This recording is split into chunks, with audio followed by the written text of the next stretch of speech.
Good morning, students. Welcome you all to today's English class.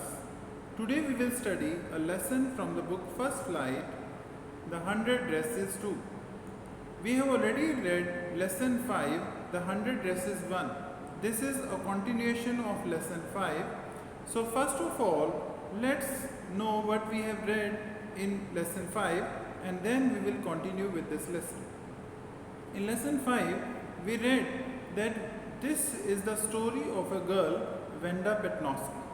She is a Polish girl, and all the Polish people, they started migrated in 1604, and now Wanda Petnowski, her family that is settled in Chicago, okay, that is in America, and she is studying in an American school with other American children. But as she is a Polish girl, she is always neglected, she is not taken care of in her class. She is not considered equal to her classmates. She is not discriminated by her teachers, but by the other students. They always made fun of her. And she always remained quiet in the class, okay? And she always wore a blue faded dress. So her classmates, they made fun of her, and her two classmates, Peggy and Maddie, they always waited for her at the gate and they wanted to ask her the same question each morning, that how many dresses she had. And she always answered very confidently that she had 100 dresses and 60 pair of shoes. So they all started laughing, they roared loudly, and this is all because she always wore a single dress. But nobody knew the reality. Then, now we are also told that Maddie, she is also a poor girl, but she is with Peggy only because she is what she thinks, that if she asks her not to bully Wanda Petnowski, she might be the next target.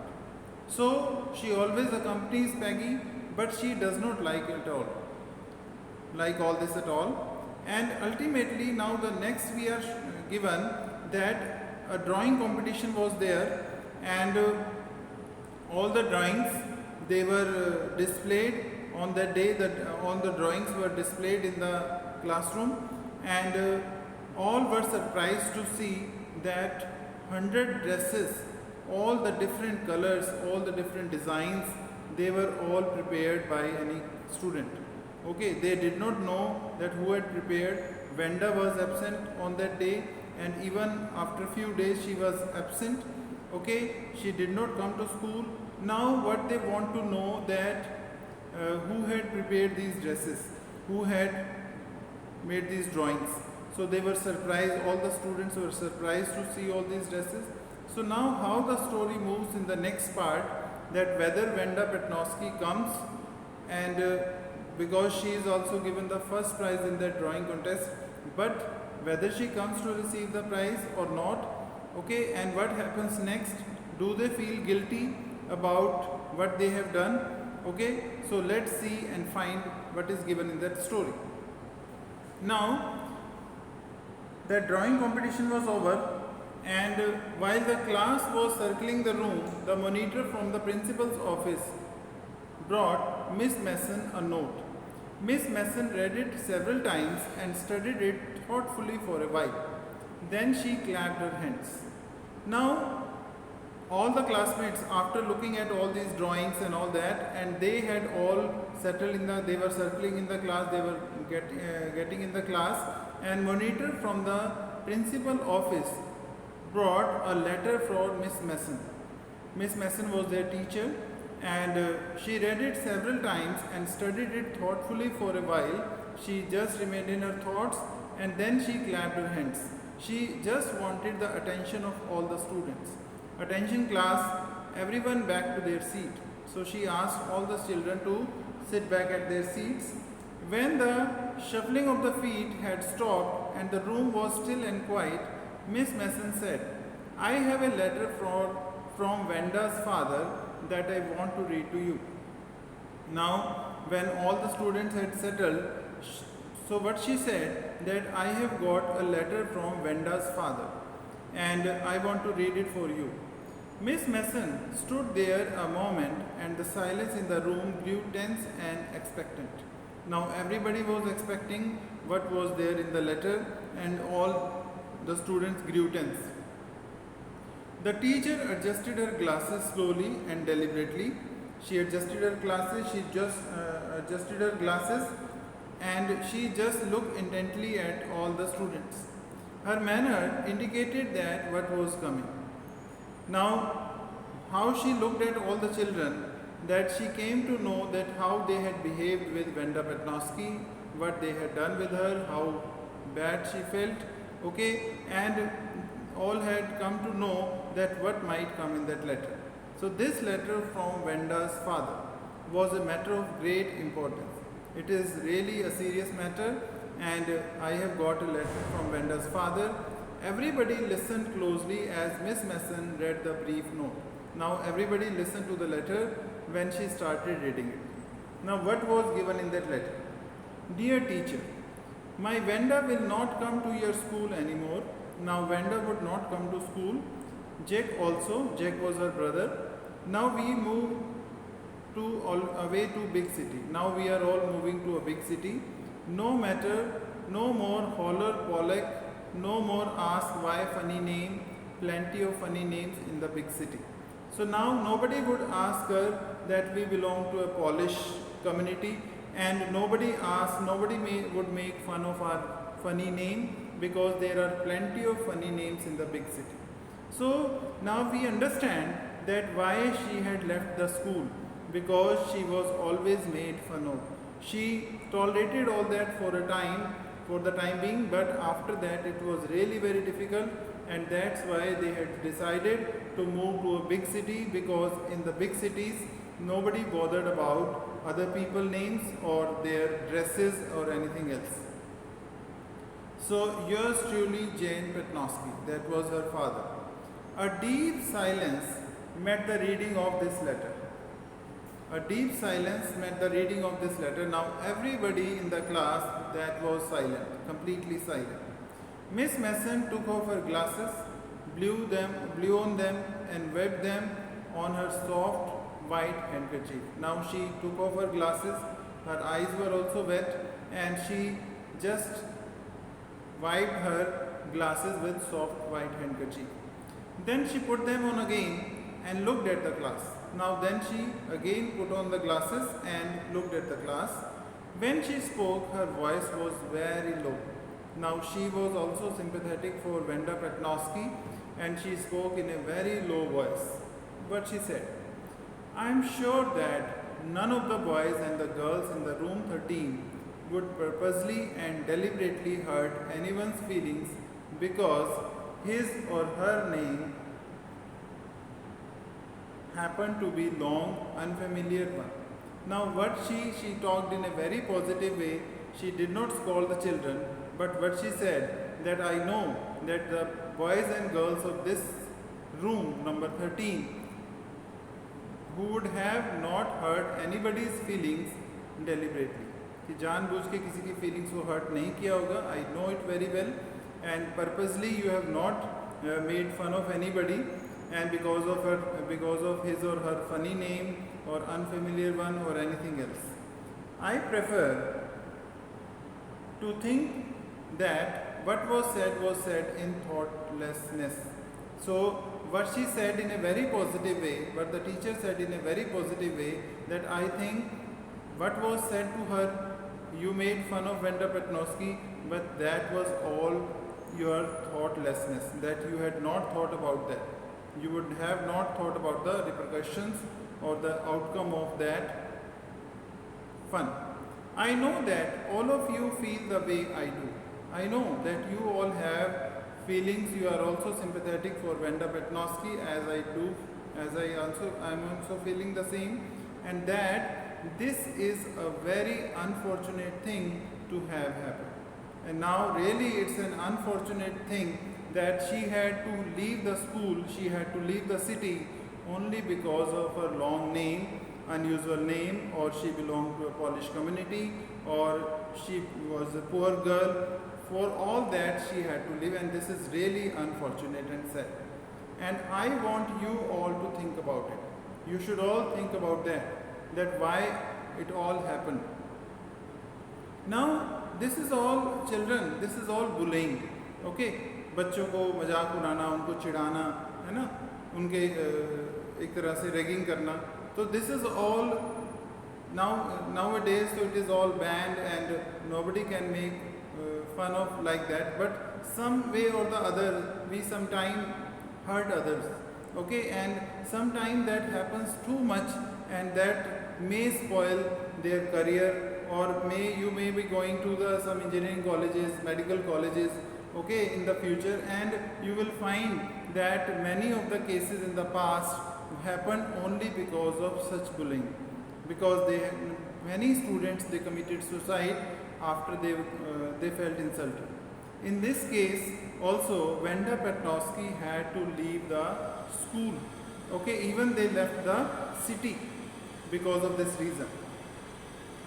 The first period was a study period. Now the first period was, of course, it was study period.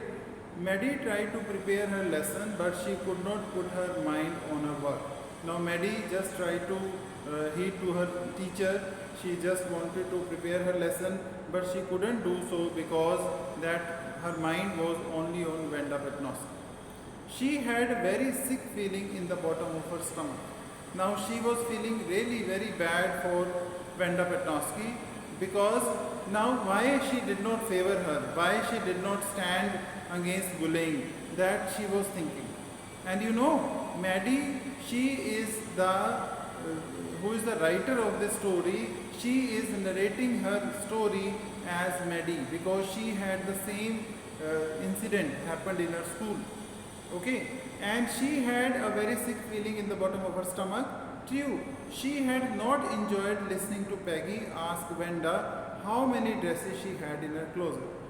Of course, she did not enjoy listening Peggy to ask Wanda how many dresses she had. She never enjoyed such questions, but she had said nothing, but she never objected to. She had never asked Peggy that why she was teasing her. She had stood by silently. She has always there with Peggy all the time. She was silent, and that was just as bad as what Peggy had done. And to be silent is also as bad as what Peggy had done to Wanda. So this was also worse. She was a coward. Okay, she was a coward. At least Peggy had not considered they were being mean, but she, Maddie, had thought they were doing wrong. She could put herself in Wanda's shoes. At least Peggy had not considered they were being mean. Peggy would not have been considered as a mean girl because she simply made fun of her. But as Maddie, what Maddie was thinking, that she was a mean girl because for her advantage, but what she wanted, because of that, she had always stood by Peggy. Maddie had thought they were doing wrong. She could put herself in Wanda's shoes. She could also imagine her condition in Wanda's, she could have placed herself in Wanda's place, and she could understand how terrible the situation would have been. Goodness, wasn't there anything she could do? Now, what she was thinking, that what she could do now, how she could favor her. If only she could tell Wanda she had not meant to hurt her feelings. And what she wanted, she just wanted to tell Wanda that she had no such feelings. She did not want to hurt her feelings at all. She turned around and stole a glance at Peggy. And she just turned around in the class. She looked at Peggy, that how Peggy was feeling. But Peggy did not look up. Peggy was not looking at her. She seemed to be studying hard. She was studying hard. Well, whether Peggy felt badly or not, Maddie, had to do something. Whether Peggy felt bad or not, but Maddie thought that she would have to do something. She had to find Wanda Petnowski. She would have to find Wanda. Now what she wanted to do, she wanted to go to Wanda's house to find her. Maybe she had not moved yet away. what she supposed that maybe she had not gone away now, right now. Maybe Peggy would climb the heights with her and they would tell Venda she had won the contest, because she did not even know that she had won the drawing contest. So maybe what she thought, that maybe Peggy would accompany her and they would go to Bogin Heights and they would tell Venda that she had won the contest, and they had no such, they did not want to hurt her feelings. It was simply a joke, and that they thought she was smart and the 100 dresses were beautiful. And now what they thought, that she was really very intelligent and beautiful also, and her dresses were really beautiful. 100 dresses were beautiful that were prepared by Venda. Now this is there. When school was dismissed in the afternoon, when the school was dismissed, Peggy said with pretended casualness. Now Peggy was not at all, she was not feeling hurt. She was not thinking that she had made fun of Venda Patnosky, and she had no such feelings. So she said with a casualness, hey, let's go and see if that kid had left town or not. And she proposed herself to Maddie that they should go and find whether Venda had left the town or not. So Peggy had the same idea. Maddie glowed. Now Peggy had the same idea, so Maddie became very happy. She glowed, she became happy, and Peg was really alright. So Peg was really right, and they should go and find out that whether Venda had left the town or not. The two girls hurried out of the building, up the street towards Bogins Heights. So now the two girls, they hurriedly left the school, and after that they started towards Bogin Heights, the part of the town that was such a forbidding air on this kind of a November afternoon, drizzly, damp and dismal. And this was November afternoon, and this town, that was a separate place, and this was a forbidding air on this kind of November afternoon, drizzly, damp and dismal. Drizzly, damp and dismal means that was really very wet and sad. It was all expressing a state of helplessness, because it was a place where all the poor people lived. So that did not give a good expression. Okay, that was really very sad and wet and very sad one. Well, at least, said Peggy gruffly. Now Peggy said in a very gruff voice, I never did call her a foreigner or make fun of her name. So now what she said, that she never made fun of her. Okay, she never considered her a foreigner, and she never made fun of her. Okay, now the next one it is given.